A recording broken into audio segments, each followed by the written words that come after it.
रंभा मालिकेच्या आजच्या भागामध्ये आपण पाहणार आहोत की आता सगळेच जण मस्तपैकी बसलेले असतात आणि नकला करायचं काम सुरू असतं। खरं तर आता नक्कल करायचं काम प्रथम अक्षयच करत असतो आणि तो आता शशिकांतची नक्कल करत असतो।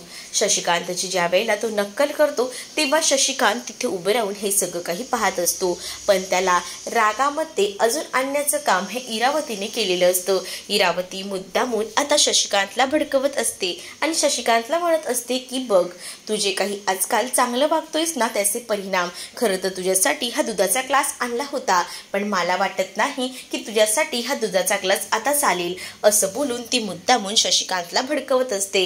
शशिकांत म्हणत असतो की ही बागाची शेळी झाली की हे असंच असतं, ह्यांना वाटलं असेल की मी शेळी झालो म्हणजे सगळं काही विसरलो आहे, पण माझ्या सगळं लक्षात आहे, मी आता काही विसरलेलो नाही, मी या सगळ्यांना दाखवूनच देईन। इकडे मात्र आता रमा त्यासोबत मावशी, साई, पंकज काका आणि आई म्हणजेच कावेरी ह्या सगळेजण मिळून प्लॅनिंग करत असतात आणि रमाला न्याय मिळवून द्यायचं ठरवत असतात।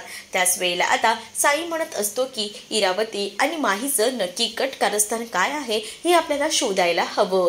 तर पंकज काका देखील म्हणतात की ते लोक आपल्याला इतकं ब्लॅकमेल करतायत, याचा अर्थ या सगळ्यामागे नक्कीच काहीतरी आहे आणि आपल्याला हे शोधून काढायला हवं की यामागे काय रहस्य आहे, नक्कीच काहीतरी मोठं रहस्य असणार असं देखील आता पंकज काका हे बोलत असतात। साई म्हणत असतो की मला आता त्या सगळ्याचा शोध घ्यायचा आहे, काही झालं तरी मी आता शांत बसणार नाही, मी या सगळ्याचा शोध घेणारच। तर पंकज काका साईला म्हणत असतात की तू एकटाच नाही तर मी सुद्धा तुझ्या बरोबर आहे, आपण दोघंही मिळून या सगळ्याचा आता तपास घेऊया असं देखील आता ते म्हणू लागतात। आणि इकडे मात्र शशिकांतने आता इरावतीच्या भडकवण्यामुळे दारू घेतलेली असते आणि तो आता पुन्हा एकदा पूर्वीसारखा इथे वागायला सुरुवात करतो। त्याच वेळेला बिचारी सीमा, हिला काहीच हे सगळं माहीत नसतं, ती विचार करत असते की नेमकं काय झालंय, कारण नेहमीप्रमाणेच शशिकांत व्यवस्थित आलेला असतो आणि त्यानंतर तो एकदमच वेगळा वागू लागतो आणि तिला उलटसुलट बोलू लागतो जसं पहिल्यांदा बोलायचा, तिला बस तिला मारत लागतो आणि त्यामुळे आता सीमाला कळून चुकतं की पुन्हा पहिल्याचे शशिकांत मुकादम आलेले आहेत। सीमा एकदम आश्चर्यचकित होऊन त्यांच्याकडे पाहत असते। तर आता तिला मात्र बोललं जातं की तुला काय वाटतं की मी मूर्ख दिसतोय का, पण मी सगळ्यांना पुरून उरेल। तर इकडे रमाच्या केसांना तेल लावून द्यायचं काम कावेरी करत असते। तर कावेरी रमाला म्हणत असते की तुझं एकदा का सगळं व्यवस्थित झालं ना की रमा मला बरं वाटेल। तर रमा म्हणत असते की आई, आपण आता ठरवलं आहे ना की आपण त्या गोष्टींवर आणि या सगळ्यावर विचार करायचा नाही आणि बोलायचं सुद्धा नाही, आणि म्हणूनच मला असं वाटतं की आपण या सगळ्यावर चर्चा करायला नको, सगळं काही व्यवस्थित होणार आहे आणि तुम्ही सगळीजण माझ्या पाठीशी आहात ना, मग काय झालं असं देखील ती आपल्या आईला म्हणत असते। आपण आता दुसऱ्या विषयावर बोलूया असं देखील रमा बोलून विषय बदली करण्याचा प्रयत्न करते।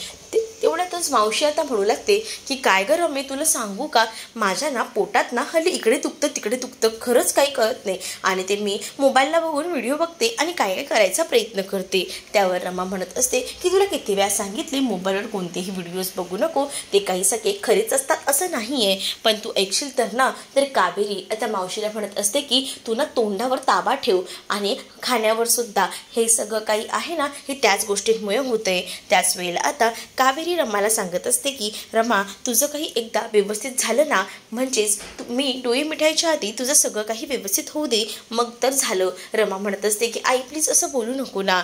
तर इकडे मात्र आता साई आपला मोबाईल बघत असतो, तर त्याच्या मित्राने मुकादमांची पूर्ण हिस्ट्री काढलेली असते, म्हणजेच 20 वर्षापूर्वी इरावतीने जो काही इरावतीवर मोठं संकट आलं होतं आणि तिचा बॉयफ्रेंड या आगीमध्ये जळून खाक झाला होता, याबद्दलची माहिती जी आहे ती आता मिळालेली असते साईला, आणि साई याबद्दल लगेचच तो सांगू लागतो। आणि जेव्हा साई पंकज काकाने हे सगळं सांगतो तेव्हा पंकज काका म्हणतात नक्कीच काहीतरी गडबड गोंधळ आहे। इकडे आता अक्षय झोपलेला असताना पाहतो तर काय, बाजूला रमा नसते, म्हणून तो विचार करतो की ही रमा नेमकी गेली तरी कुठे, आणि दरवेळेला ही असं काहीसं करते ना म्हणून मला संशय येतो। त्या दिवशी एकच दिवस झाला नीट माझ्याशी चांगलं बोलली होती, पण हिचं काय चाललंय ना काहीच करायला मार्ग नाही आहे। इकडे मात्र माही जी असते ती आता खूप जास्त भडकलेली गेलेली असते आणि ती इरावतीला सांगत असते की तू मला सांगितलं होतंस की तू पबमध्ये घेऊन जाशील मला, पण तू मला घेऊन नाही गेलीस. मला ना ह्या सगळ्या वागण्याचा ना इथे राहण्याचा कंटाळा आलेला आहे. मी विचार केला होता अक्षयसोबत राहील, मस्त सगळं माझं रोमॅन्टिक लाईफ एन्जॉय करेन, पण नाही, इथे सगळं काही वेगळंच आहे. मला हे पोट लावून फिरायला लागतंय. मला हे सगळं करायला कधीच आवडलं नसतं आणि आतासुद्धा आवडत नाही आहे. मला ना फक्त अक्षयसोबत जास्तीत जास्त टाईम स्पेंड करायचा होता, रोमॅन्टिक राहायचं होतं, पण हे सगळं काही वेगळंच झालं. पण इथे मात्र आता इरावती म्हणते की तुझं प्रेम नाही आहे का त्याच्यावर? तर आता माझं प्रेम आहे, पण मला या सगळ्या गोष्टी नको आहेत, बाय अँड ऑल.